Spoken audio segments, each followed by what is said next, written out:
Salut à tous les amis, c'est Rami, on se retrouve aujourd'hui pour une vidéo où on va pouvoir discuter un petit peu du début de FIFA et surtout de tout ce que tout le monde en dit, de ce qui se passe par exemple entre différents créateurs de contenu, différents streamers, des dramas par exemple entre Bruce Granek, les Twins et en général un peu tout ce que tout le monde en dit. J'ai pu voir la vidéo de Riles par rapport au gameplay de cette année et de tous les FIFA depuis plusieurs années. J'ai pu voir également certaines réactions des gens en ligne, que ce soit sur Twitter ou même différentes vidéos. J'ai vu plusieurs vidéos, même d'Axoskill qui en parlait. J'ai vu qu'Axo, il avait parlé là, très récemment des femmes, à quel point elles étaient fortes dans le jeu. Et c'est vrai que c'est aberrant, mais bon voilà, on va pouvoir faire un petit récapitulatif. Et je voulais parler notamment là du fait de tout ce qui se passe. C'est vrai que alors Riley et Bruce ont raison, hein, c'est pas un jeu de foot techniquement FIFA quand on regarde cette année ou plutôt FC 26. C'est pas un jeu de foot dans la mesure où on peut en fait c'est vrai que le fait d'avoir accès à tout un panel de que ça soit des gestes techniques ou différents bugs que on peut tous se partager en ligne, et ben ça fait que la communauté rend le jeu non footballistique. C'est-à-dire que quand on joue, on va dans un match, les types font la toupie tout le match. Ça fait 50 tours sur soi-même et des gens comme moi, bah, je plaide coupable. Moi, je fais beaucoup de gestes techniques, mais pour être honnête, quand on regarde un match de foot, il y a personne qui va faire 6 gestes techniques avant de se retrouver en face à face au goal et de faire un tir rasant à entrée de surface à 18 mètres parce que c'est ce qui marche le plus dans le jeu. Donc voilà, c'est pas. Il y a des personnes qui arrivent à produire du bon football. J'ai même vu, alors Bruce Weekend, il a fait le 15-0. Je vois des types comme Serials qui essayent de jouer un vrai football, de mettre en place des tactiques. Par exemple, je vois que Serials, lui, il joue. J'ai vu dans un de ses streams qu'il jouait avec un latéral, qui jouait faux latéral, donc qui venait se caler dans le milieu. Lui, il essaye de trouver des tactiques spécifiques pour essayer de reproduire le vrai foot. Et donc, si par exemple le faux latéral il vient au milieu, et ben il va falloir que le milieu redescende, le milieu latéral, il redescende pour défendre, ce qui fait que de l'autre côté, lui, il attaque avec son 8 qui monte. Enfin, c'est ou même de ce côté, enfin c'est un truc, un grand problème, c'est qu'il y en a qui essayent de jouer au vrai foot et je les en respecte. C'est vrai que même moi quand je joue par exemple contre un ami, je vais me débrouiller pour essayer de produire quelque chose qui soit potable, mais c'est vrai que le fait d'avoir l'habitude de jouer avec beaucoup de gestes techniques, le fait d'avoir l'habitude de jouer avec du player lock, le player lock c'est quelque chose que moi j'utilise beaucoup. Alors c'est vrai que bon, je suis quelqu'un qui a poncé les jeux les dernières années, donc j'utilise le player lock pour me créer des espaces parce que j'ai pas confiance en l'intelligence artificielle du jeu, l'IA du jeu qui souvent fait des appels bidons, des appels qui s'arrêtent. Surtout l'année dernière au début du jeu, on avait un problème où par exemple si on avait un latéral à qui on mettait défenseur latéral et je vais dire une bêtise défendre, et ben par exemple s'il se retrouve avec un espace et un boulevard devant lui avec personne qui défend, et ben il s'arrêtait et il reculait au moment même où on faisait la passe, et donc l'IA du jeu était pas très intelligente.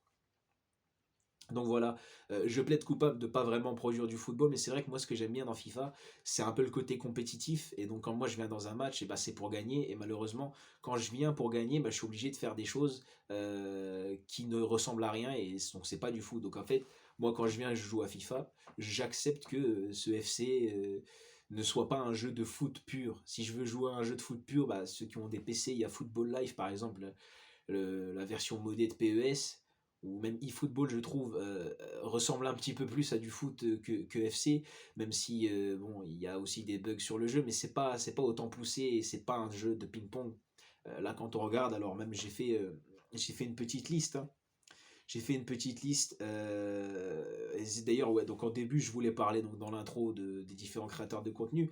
Et moi, je donne plutôt raison à Bruce dans la mesure où ceux qui disent que c'est un jeu de foot mentent. C'est pas un vrai jeu de foot. C'est pas un jeu de foot pur. C'est pas la qualité footballistique qui va primer. Cependant, certains peuvent l'aimer, et même moi j'aime bien jouer à ce FIFA, mais j'accepte que ça soit pas un jeu de foot. Alors peut-être que ses propos ont été mal compris. Je suis pas sûr qu'il veuille dire que n'importe quelle personne qui aime le jeu est forcément un vendu, mais je pense que n'importe quelle personne qui dit que c'est un pur jeu de foot, c'est pas vrai. Mais par contre, n'importe quelle personne qui aime le jeu, non, on peut aimer le jeu, on kiffe le jeu. Moi j'aime bien jouer au jeu, au contraire, même quand il y a des fut de champion, je suis pressé de les faire. Et après, malheureusement, je suis pressé de faire le fut de champion, et au bout de 4-5 matchs, ça peut me saouler. ou pas, ça dépend des week-ends. Là, ce week-end, ça m'a vite énervé, mais je suis sorti du match tout seul parce que j'ai eu un contretemps en plein match et j'ai dû me barrer du match, donc j'ai dû rage quit. Après, j'étais énervé, donc ça m'a un peu bousillé mon fut de champion, mais voilà. Donc là, j'ai fait une petite liste. Alors, j'ai noté des points positifs et des points négatifs du jeu. Le point positif, c'est vrai que c'est le meilleur jeu qu'on ait eu depuis le 17. Alors, j'ai pas trop souvenir du 17 parce que à l'époque, je crois que c'était la HES, j'avais commencé le 17 sur PS4. Non, sur PS3. J'ai eu la PS4 à quel moment? Je sais plus à quel moment. Il me semblait que j'avais commencé FIFA 17 sur PS3. Non, non. Je suis plus sûr. Enfin bref, depuis le 17, là où il y a eu le champion à 40 matchs, celui-là était un peu compliqué. Les fiches champion à 40 matchs, moi j'en ai jamais fini un seul. Mais j'ai un pote qui lui, il a réussi à pratiquement les faire tous dans l'année. Et c'est vrai que bon, à part le fait que FUT Champion fasse 40 matchs et oui, ça durait 2 jours, c'était vraiment un FUT Champion sublime. Il y avait un FIFA sublime. Le tempo de jeu, je me souviens les L2 R2, bon c'était pas réaliste les doubles gâchettes là pour reculer et que la balle elle colle au pied, mais voilà c'était un FIFA plaisant. Et je me souviens que c'était vraiment pas mal. Moi, au début, je me souviens de mon équipe avec Théo Walcott et Sissoko. Enfin bref, le 17, c'était vraiment un bon FIFA. Et depuis c'est peut-être le meilleur. En tout cas, le meilleur début. Après, est-ce que ça sera le meilleur sur le long terme? Je sais pas. Je sais que le 20 était peut-être pas mal, l'époque du confinement et tout. Mais bon, après, je me souviens plus de tous les FIFA, je les ai pas tous poncés. En fait, ce qui m'arrive, moi, c'est que je le ponce pendant 4 5 mois, et à partir de janvier, je joue plus. Janvier ou février, je joue plus. Je reviens vers juillet-août quand j'ai besoin de ma drogue, mais voilà. Mais donc, dans les points positifs, j'ai mis moins de contre favorables que l'année dernière, c'est vrai, on a moins de contre favorables. En fait, j'ai l'impression que le jeu est codé de manière à ce que lorsque l'on presse le bouton rond pour tacler, et ben, même s'il doit se passer une dinguerie, par exemple un double contre favorable pour qu'on se casse avec la balle, et ben on va quand même la récupérer. Donc ça déjà, au moins ça fait plaisir. Il y a beaucoup moins de contre favorables. Par exemple avant, je vais dire une bêtise, peut-être on récupérait la balle 7 fois sur 10, aujourd'hui ça sera peut-être 8,5 ou 9, ce qui est beaucoup mieux parce que ça fait... C'est super rageant en fait de défendre pendant toute une séquence, surtout quand c'est des matchs à haut niveau. Quand le type a à peu près le même niveau que toi, tu défends pendant toute une séquence de 15 20 secondes, t'es focus de fou, tu mets bien tes joueurs, tu places bien tes joueurs, et là tu mets ton joueur sur la ligne de passe, il met le pied, il prend la balle, et la balle s'échappe de ses pieds. En fait, elle fait un ricochet sur ses pieds, c'est horrible. Donc voilà, il y en a moins cette année. Je trouve que globalement, si on est plus fort que notre adversaire, on gagne. Après, qu'est-ce qu'on appelle plus fort? On va en parler justement dans les points négatifs. Il arrive que le type soit tellement nul, et le jeu veut ça. Bon, on va passer directement à la suite. Le jeu veut ça, c'est que le fait que les milieux ne reculent pas, et qu'on doive nous-mêmes reculer nos milieux, ce qui fait qu'on ne touche pas aux défenseurs centraux, et que l'équipe maintient à peu près sa ligne défensive compacte, ça fait que si la ligne reste compacte, nous on recule les milieux parce que les milieux reculent pas tout seuls, ce qui fait qu'on touche pas aux centraux, et que donc ça pousse à une défense manuelle, et le jeu ça devient quoi? Ça devient un jeu de contre-attaque pure, c'est-à-dire que ça recule avec les deux milieux centraux, ça touche pas aux défenseurs centraux, ça touche vite fait aux latéraux si possible, mais bon voilà, ce qui fait que si on n'arrive pas directement à se procurer une occasion dans les 5 10 premières secondes où on récupère la balle, et que tout le bloc redescend en redescendant nos milieux, et ben ça fait qu'après c'est un jeu de position où on est obligé de faire 50 fois le tour sur nous-mêmes, donc la toupie, ou bien un jeu de passe léché, mais voilà, il n'y a pas tout le monde qui est capable de produire un jeu de passe léché, et surtout c'est beaucoup plus facile malheureusement de faire 6 fois le tour de nous-mêmes en attendant qu'il y ait un trou qui se crée, parce que les types en général ne savent pas défendre, donc prennent un défenseur ou un milieu et créent un trou eux-mêmes pour pouvoir faire une passe qui va nous faire avancer dans le terrain.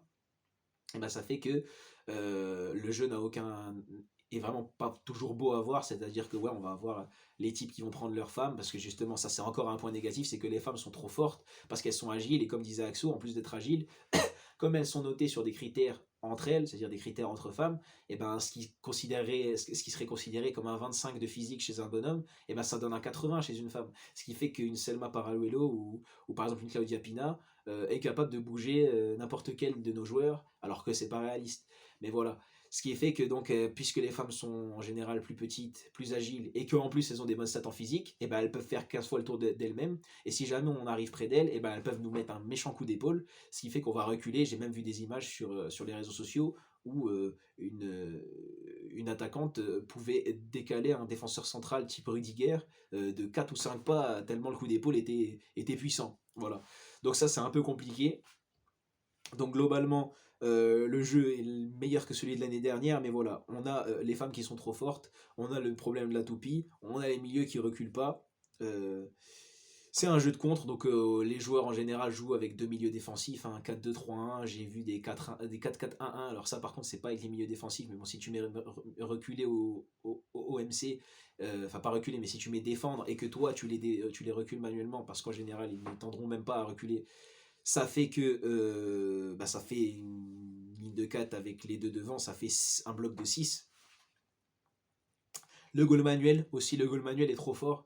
Ça va, si jamais on se croise, on se crée un face à face. Alors c'est vrai qu'avant le goal manuel servait parce que comme c'était un jeu de position pure, il y avait même pas, en fait ils savent pas doser, c'est-à-dire que soit le jeu est purement défensif, soit le jeu est purement offensif, ce qui fait que là cette année le jeu est fait de manière à ce qu'on doive reculer. Donc au début c'est super facile de marquer avec un contre, mais si tu le fais pas, et ben là tu as la ligne de 4 et la ligne de 2 milieu, voire même les deux lignes de 4 qui font que tu es obligé de faire la toupie. Et donc, maintenant, on peut plus faire des long shots comme l'année dernière, parce que l'année dernière, par exemple, c'était utile d'avoir le goal manuel qui était cheaté, entre guillemets, pour compenser le fait que le jeu était mal fait. C'est-à-dire que tu compenses le fait que tu peux mettre des long shots avec frappe en finesse et des timings verts par le fait que tu puisses bouger ton goal et que le goal bouge vite, donc que c'est facile d'arrêter les frappes de loin. Là, on a un système où quand tu arrives en face à face, et ben, tu n'es même pas sûr de marquer parce que l'adversaire va bouger le goal et que donc le fait d'avoir bougé le goal, si il choisit le bon côté, s'il choisit le bon côté, pardon,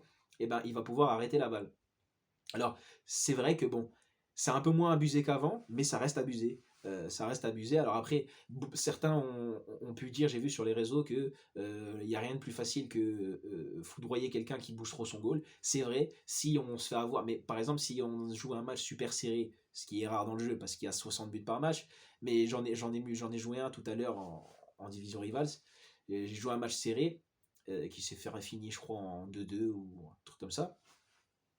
Et ben, si par exemple tu as 3 occasions dans le match, bah, ta première occasion elle intervient à la 30e minute, tu sais pas que le mec bouge son goal, le mec a bougé son goal, bah, ça fait déjà une occasion de bousiller. Ce qui fait que toi ensuite, bah, tu n'as plus que 2 occasions dans le match pour marquer. Donc voilà, c'est un peu compliqué.